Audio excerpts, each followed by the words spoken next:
Assalamualaikum warahmatullahi wabarakatuh. Selamat datang kembali di channel CTR. Untuk kali ini sang admin CTR akan mengupas tuntas tentang sejarah Monumen Tugu Pahlawan Surabaya. Namun sebelum lanjut ke pembahasannya, alangkah baiknya jika kalian semua buat klik tombol subscribe dan jangan lupa nyalakan lonceng notifikasinya agar kalian semua tidak ketinggalan informasi penting dari channel ini. Gimana? Sudah subscribe belum? Jika sudah, mari kita lanjut.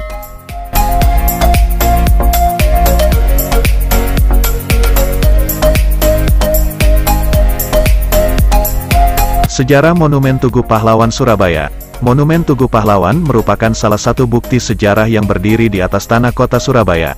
Didirikan dengan tinggi 41,15 meter atau 45 yard, monumen ini berbentuk paku terbalik atau juga dikenal sebagai bentuk lingga. Pada bagian tubuhnya sendiri memiliki bentuk berupa lengkungan-lengkungan atau kanal lurus dengan jumlah 10 lengkungan yang kemudian dibagi menjadi 11 ruas. Banyak sekali bangunan bersejarah di Surabaya seperti sejarah Museum Kapal Selam, sejarah Museum Kesehatan dan sejarah Museum Jales Veva Jaya Mahe.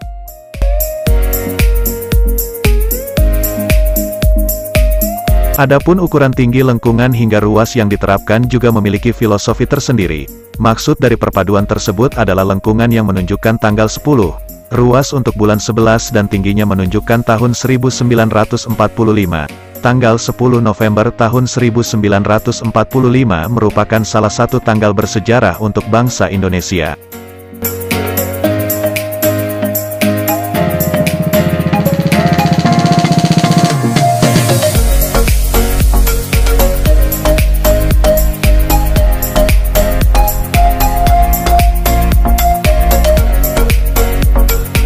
Karena pada tanggal tersebut terjadi peristiwa pertempuran antara are-are Surabaya berjuang melawan pasukan sekutu yang berusaha untuk menjajah Indonesia kembali. Dalam peristiwa tersebut ada banyak pahlawan yang gugur. Kini setiap tanggal 10 November diperingati sebagai hari untuk mengenang peristiwa bertahun silam.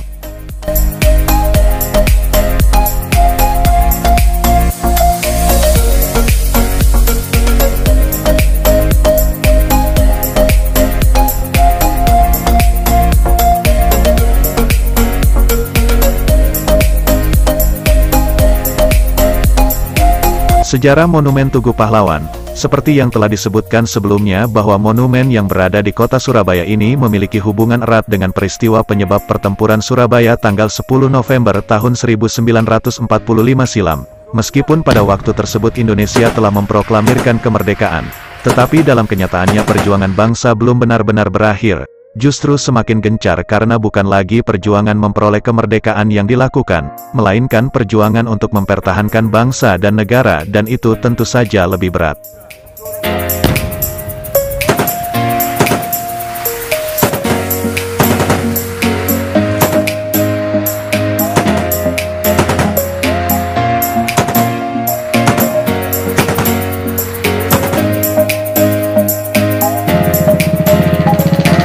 Belanda sebagai negara yang pernah menjajah masih enggan untuk mengakui kedaulatan Indonesia menjadi suatu negara. Berdasarkan hal itu timbullah berbagai usaha Belanda untuk merebut kembali Indonesia. Salah satu usaha yang dilakukan adalah mengibarkan bendera Belanda di Hotel Yamato. Mengetahui kejadian tersebut bangsa Indonesia terutama para pemuda tidak terima dan tidak tanggung-tanggung naik ke atas hotel demi merobek warna biru yang ada pada bendera Belanda, dan menyisakan warna merah dan putih. Setelah peristiwa tersebut perjuangan bangsa kembali memuncak.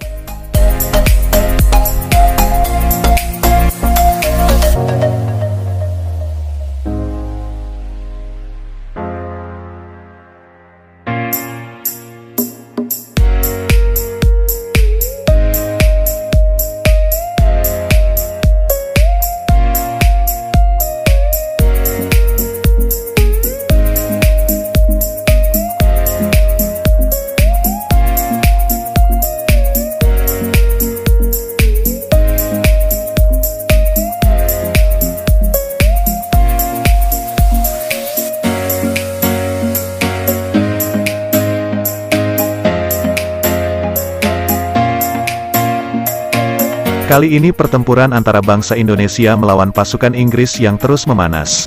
Penyebabnya hanyalah suatu kesalahpahaman yang berimbas pada terbunuhnya Jenderal A.W.S. Malabi. Kematian Jenderal Walabi semakin membuat Inggris naik pitam terhadap Indonesia. Akhirnya pihak Inggris, dalam hal ini Mayor Jenderal Erik Charden Manser, mengeluarkan sebuah ultimatum yang memerintahkan bangsa Indonesia agar menyerah saja pada tanggal 10 November tahun 1945.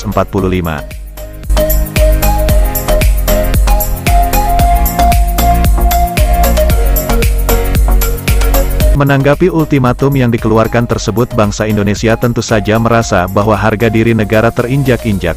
Dengan begitu serta-merta bangsa menolak ultimatum dengan alasan bahwa Indonesia sudah merupakan negara yang berdiri sendiri.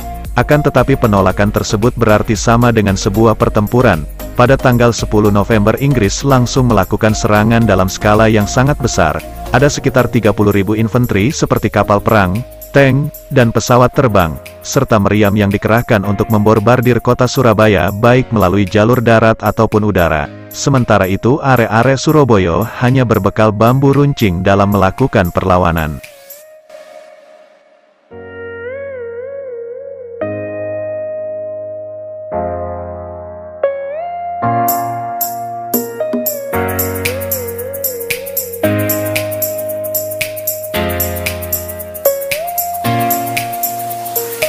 Meskipun kalah jauh dari segi pasukan dan senjata perang, bangsa Indonesia tetap bersemangat melakukan perlawanan.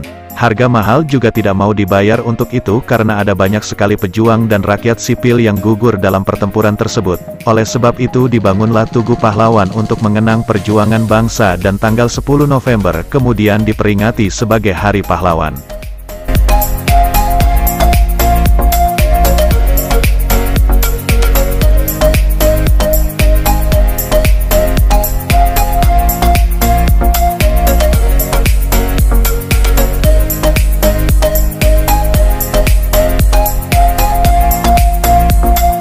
Pendiri Monumen Tugu Pahlawan. Terkait sejarah Monumen Tugu Pahlawan yang berada di Taman Kebonrojo dan tepat berhadapan dengan kantor Gubernur Jawa Timur ini ada dua pendapat yang beredar.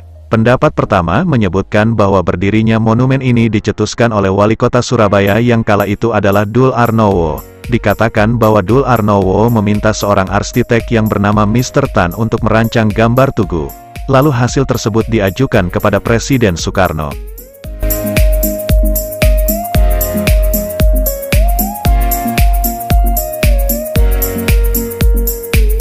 Sementara itu pendapat kedua menyebutkan bahwa Presiden Soekarno sendiri yang langsung memprakarsai pendirian tugu ini.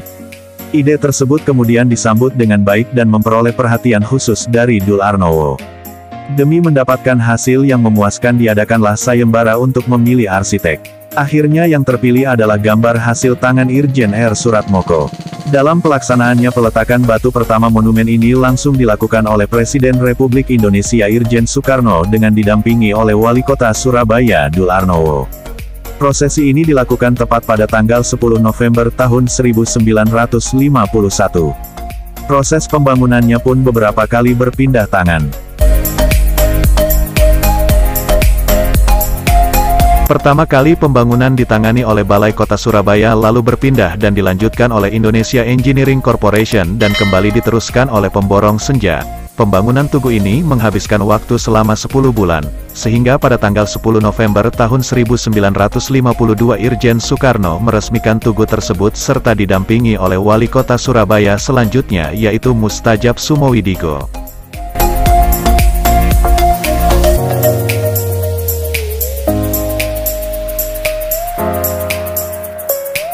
Adapun lokasi spesifik tempat berdirinya tugu bersejarah ini adalah Gedung Raad van Justiti atau dikenal dengan Gedung Pengadilan Tinggi pada masa penjajahan Belanda.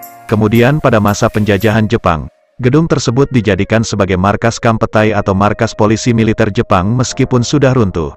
Tetapi bekas reruntuhan tersebut masih menyisakan kisah pilu terhadap bangsa Indonesia, khususnya rakyat Surabaya.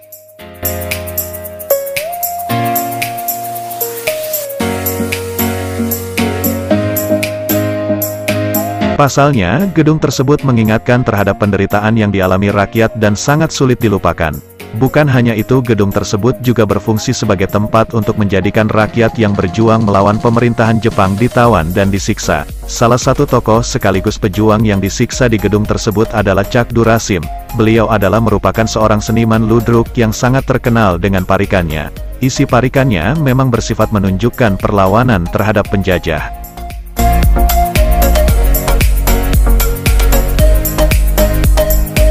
Tugu ini dibangun di atas lahan seluas 2,5 hektar sesuai dengan rancangannya, dan tugu ini berbentuk paku terbalik dengan tinggi 45 yard atau sekitar 41,15 meter. Diameter tugu di bagian bawah adalah 3,1 meter dan di bagian atasnya 1,3 meter yang menjadi lambang cita-cita kemerdekaan yang tinggi pada arek-arek Surabaya.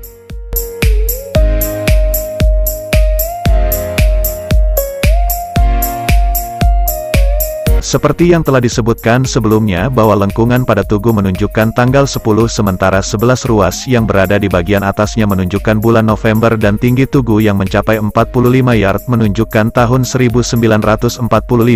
Pada bagian puncak tugu terdapat lampu berwarna merah serta penangkal petir. Di bagian bawah tugu sendiri dihias dengan ukiran berbentuk trisula, stamba, cakra, dan padma. Ukiran tersebut menghasilkan kesan artistik terhadap tugu.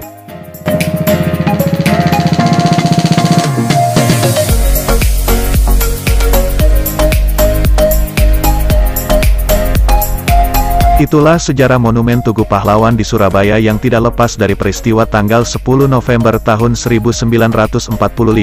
Seiring berjalannya waktu, monumen yang dibangun untuk mengenang kejadian bersejarah serta para pahlawan yang gugur ini telah berkembang menjadi destinasi wisata. Para wisatawan datang untuk ikut mengenang kerasnya perjuangan bangsa mempertahankan kemerdekaan.